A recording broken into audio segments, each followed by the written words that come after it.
Oui, comme nous avons promis qu'on va voir un texte du Nouveau Testament et nous allons l'expliquer en ayant la maîtrise de l'Ancien Testament parce qu'il y a des références mutuelles sur la compréhension de ce texte. Nous allons lire assez rapidement l'Évangile de Jean, chapitre 8, du 1er au 11e verset.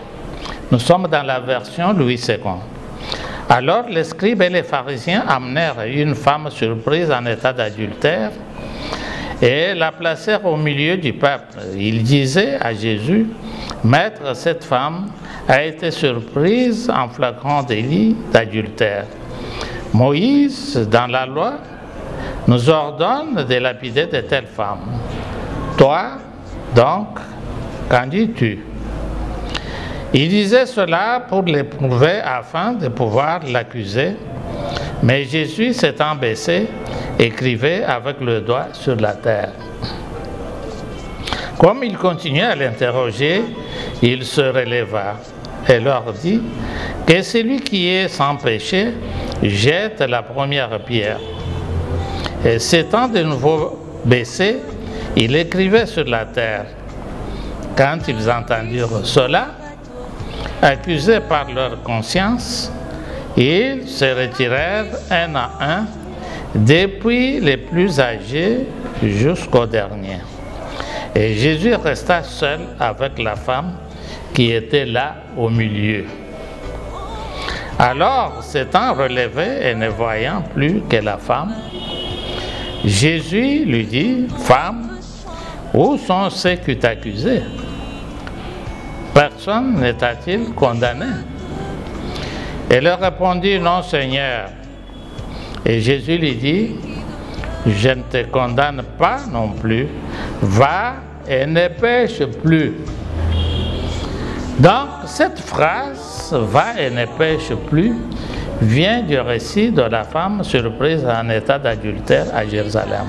« Va et ne pêche plus » est une petite phrase prononcée par le Seigneur Jésus à l'adresse d'une femme adultère amenée au temple pour être lapidée selon la loi de Moïse. Et la loi de Moïse, c'était quoi? La loi de Moïse, c'était le livre de Deutéronome, chapitre 22, verset 22. Et Lévitique, chapitre 20, verset 10.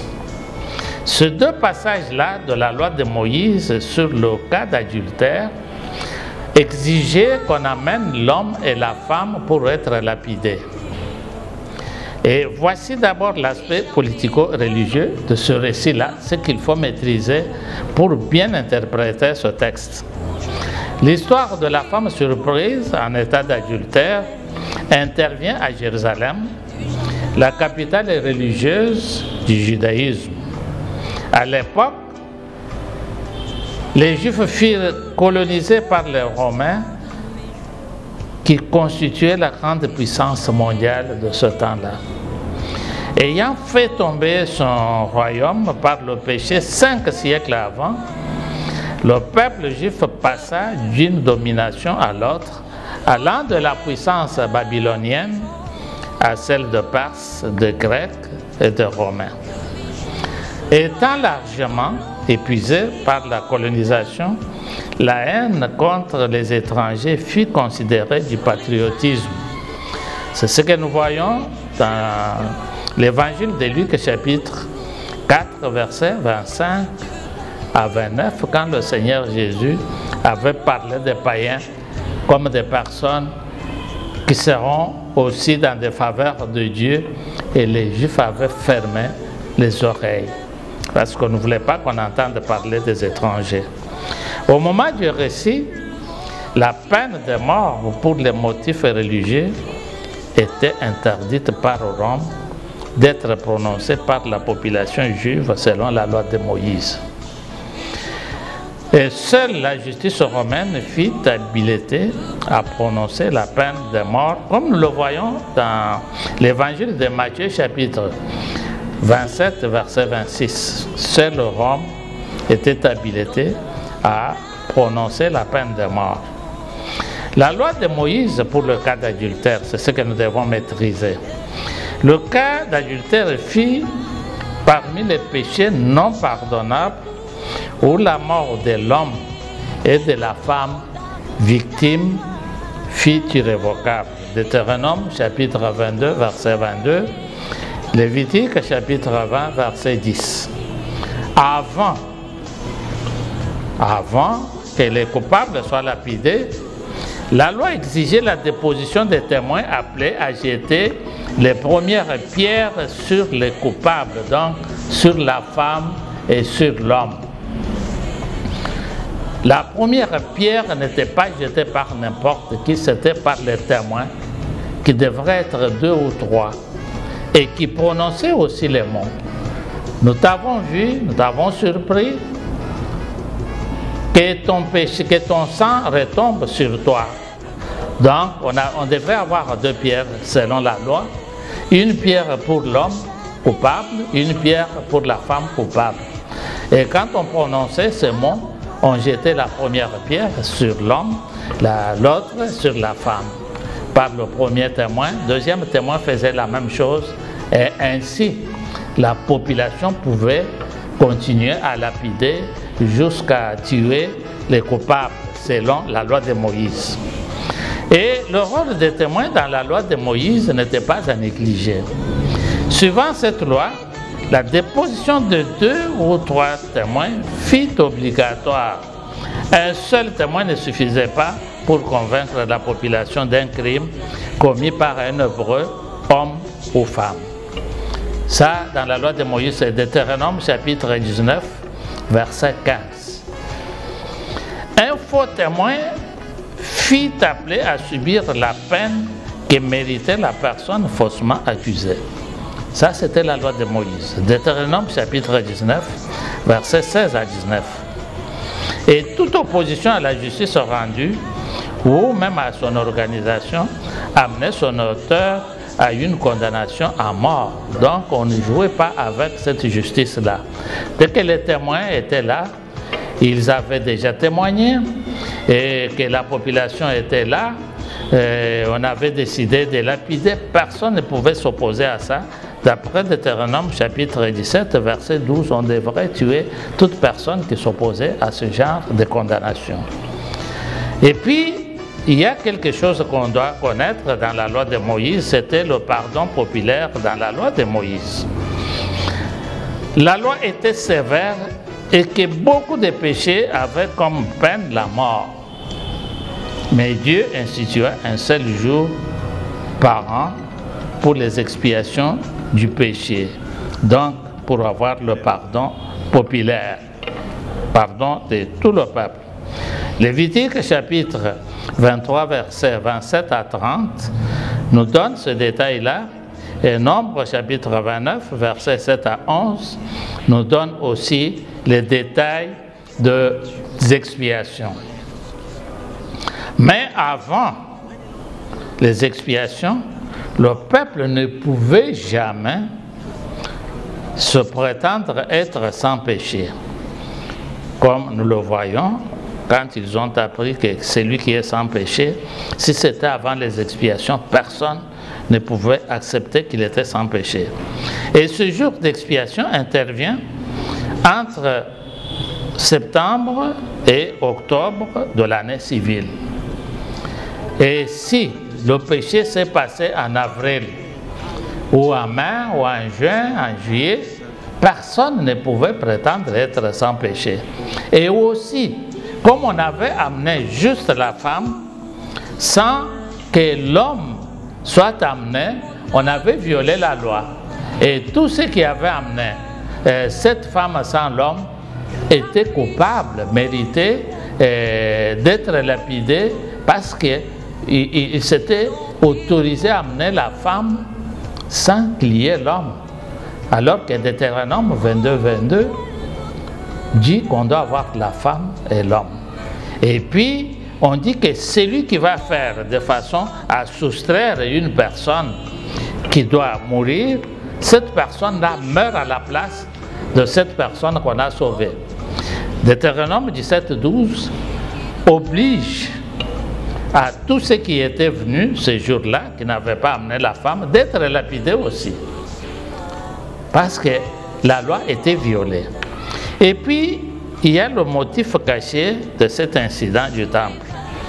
Les pharisiens et les scribes, ayant peur de l'écrasement de leur pays par les colonisateurs romains à cause de Jésus que le peuple voulait faire roi quelque temps avant, dans l'évangile de Jean, chapitre 6, verset 15, on dit que la population, après avoir mangé les pains et les poissons venant du miracle du Seigneur Jésus, s'était constituée en bloc pour enlever le Seigneur Jésus et l'amener dans la cour du roi Hérode, qui était un étranger, un édomite, un voisin des Juifs, de façon à ce que Jésus soit installé de force comme roi. Ce passage-là nous dit, Jean 6, 15, nous dit que Jésus s'était caché. Et la nouvelle s'était bien sûr répandue qu'on allait faire de Jésus un roi. Et il fallait maintenant qu'on l'accuse. On l'accuse comment? Si, comme la condamnation à mort était interdite par Rome d'être prononcée par la population colonisée de Palestine, si Jésus disait « Faites ce que la loi vous autorise », on allait immédiatement tuer la femme. Un nouveau roi nous a autorisé, et c'était pour qu'on tue Jésus, qu'on le condamne, parce qu'il a fait ce que Rome avait refusé qu'on fasse, la condamnation à mort pour un motif religieux. Et peuple de Dieu, après tout cela, nous disons aussi ceci. Si vous voulez voir les détails de tout ce qui s'était caché, pourquoi les Juifs faisaient cela, on peut voir ça dans l'évangile de Jean chapitre 11, versets 47 à 50. On révèle leurs pensées quand Lazare était ressuscité. On avait décidé de tuer Lazare et de tuer Jésus de façon que les Romains ne viennent pas écraser le pays à cause d'un prétendu Jésus que les gens suivaient. Ainsi, à toute occasion où la loi de Moïse fut violée, la personne de Jésus était mise en cause. Nous voyons cela dans l'évangile de Luc, chapitre 19, verset 7, Marc, chapitre 2, verset 23 à 28, Matthieu, chapitre 15, du 1er au 2e verset. Dans ce cas, les Juifs voulurent éprouver et accuser Jésus, comme nous l'avons vu dans Jean, chapitre 8, verset 6. Et va maintenant en conclusion. Va et ne pêche plus, met fin à toute position douteuse à prendre sur la fausse croyance. Jésus l'avait dit aussi dans Jean chapitre 5, verset 14, quand il y a eu un homme qui était guéri et à qui le Seigneur avait demandé de transporter son lit de malade le jour de sabbat. Et quand le Seigneur l'avait rencontré, il avait dit « Va et ne pêche plus ». Pourquoi « Va et ne pêche plus » C'est pour que rien de pur, de compliqué arrive à toute personne pardonnée qui revient encore dans ses péchés. Et le Seigneur Jésus, pour sa première venue, ne pouvait pas condamner une personne. Il était venu pour accorder la vie éternelle. Si le Seigneur disait à cette femme, « Toi, tu es déjà condamné, même la loi de Moïse te condamne », personne n'allait donner encore la vie à cette femme. Mais quand on est vivant, le Seigneur dit « Va et ne pêche plus ». Plus là, c'est pour mettre fin à tout ce qui est spéculation avec le péché. Mais dans beaucoup de cas, quand on ne découvre pas ceci, quand on ne connaît pas la loi de Moïse, quand on ne connaît pas le passé de la Bible, on peut commettre beaucoup de bêtises. On peut dire que le Seigneur Jésus a accepté le péché et qu'on ne juge personne. Non, il y avait les expiations qui n'étaient pas encore là. Que Dieu nous bénisse.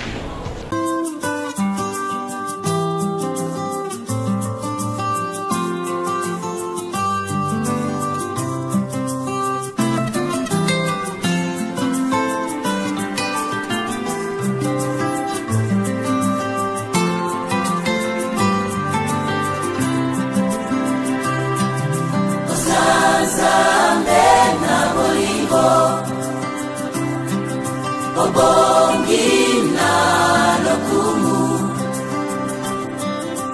Yahweh lokumwezayayo Yahweh lokumwezayayo